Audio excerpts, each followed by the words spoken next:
Welcome to daily fact. आज हम बात करेंगे इंडियन एलिफेंट के बारे में। कुछ इंपॉर्टेंट पॉइंट्स डिस्कस करेंगे रिगार्डिंग द इंडियन एलिफेंट। ये टॉपिक जो है वो प्रीलिम्स और मेंस दोनों के लिए काफ़ी इंपॉर्टेंट रहेगा। इवन एग्जाम में जो है वो ऑलरेडी इस टॉपिक से जो है वो एक बार यूपीएससी सीएससी 2023 या 24 में जो है वो क्वेश्चन ऑलरेडी बन रखा है। तो दैट मीन्स हमारे लिए टॉपिक काफ़ी इंपॉर्टेंट हो जाता है। अगर आप हमारे साथ नए जुड़े हो तो आप हमारे इनिशिएटिव को सब्सक्राइब कर सकते हैं और साथ में शेयर कर सकते हैं। प्लस चेक कर सकते हैं हमारे initiatives regarding the current affair as well as strategy के। तो शुरुआत करते हैं। सबसे पहले हम बात करेंगे हैबिटेट के बारे में। जो ये इंडियन एलिफेंट है ये भारत में या फिर अगर हम बात करें कि जो इंडियन सब कॉन्टिनेंट है वहां पर मिलेगा। स्पेशली कौन कौन सी कंट्रीज में? इंडिया, नेपाल, बांग्लादेश, भूटान और अगर हम बात करें म्यांमार मेनली। और भारत में अगर हम बात करें तो वेस्टर्न घाट रीजन में ज़्यादा जो है वो एलिफेंट देखे जाते हैं इन कंपैरिजन टू नॉर्दर्न।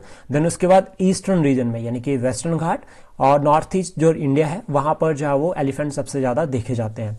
और ऑलमोस्ट ये कहा जाता है कि वर्ल्ड एलिफेंट पॉपुलेशन अगर हम टोटल वर्ल्ड लेवल पर चलते हैं तो उसमें से अप्रॉक्सीमेटली 60% जो एलिफेंट पॉपुलेशन है वो भारत में है।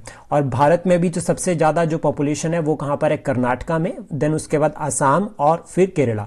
अब ये कैसे पता चलता है कि कितनी पॉपुलेशन है? तो इसके लिए जो है वो एलिफेंट सेंसस होता है और हर 5 साल बाद जो है वो सेंसस जो है वो करवाया जाता है। यानी कि एलिफेंट सेंसस हर 5 साल बाद होता है, हर 5 साल बाद गिनती की जाती है।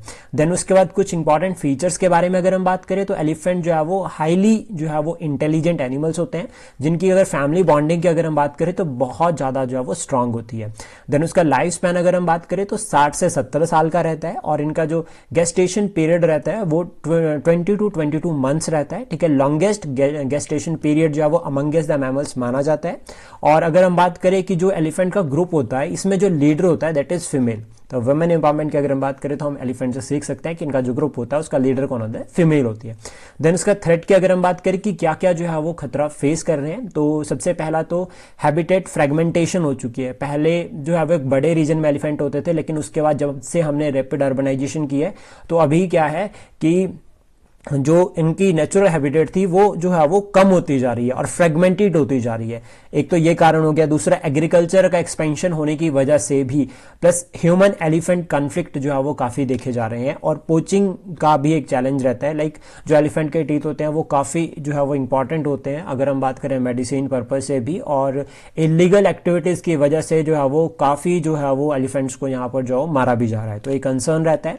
और अगर हम बात करें आईयूसीएन या फिर जो प्रोटेक्टेड स्टेटस है तो इसमें साइट्स में अगर हम बात करें तो अपेंडिक्स 1 में इंक्लूड किया गया और आईयूसीएन जो कंजर्वेशन स्टेटस है दैट इज एंडेंजर्ड। और जो वाइल्ड लाइफ प्रोटेक्शन एक्ट 1972 है उसमें शेड्यूल 1 में जो है वो इंडियन एलिफेंट को इंक्लूड किया गया है। कंजर्वेशन मेजर्स अगर हम बात करें कि भारत ने कौन से शुरू किए हैं तो देखो सबसे पहला तो आपको याद रखना है कि एक माइक प्रोजेक्ट हमने शुरू किया है, MIKE। ठीक है, ये हमने शुरू किया था रिगार्डिंग द एलिफेंट कंजर्वेशन। और सेकंड उसके बाद अगर हम बात करें तो प्रोजेक्ट एलिफेंट जिसको हमने लॉन्च किया था 1992 में। और अभी अगर हम बात करें प्रेजेंट टाइम पे 33 जो है वो एलिफेंट रिजर्व्स है भारत में। और ये 33 जो एलिफेंट रिजर्व्स है वो ऑलमोस्ट 14 जो है वो मेजर जो है वो स्टेट्स में देखे जाएंगे। और एक इंपॉर्टेंट क्वेश्चन जिसका आंसर आपको कमेंट बॉक्स में करना है कि जो टाइगर स्टेट ऑफ इंडिया है वो किसे कहा जाता है, ये आप जो है वो कमेंट बॉक्स में बता सकते हैं। Thank you, please support, share and subscribe.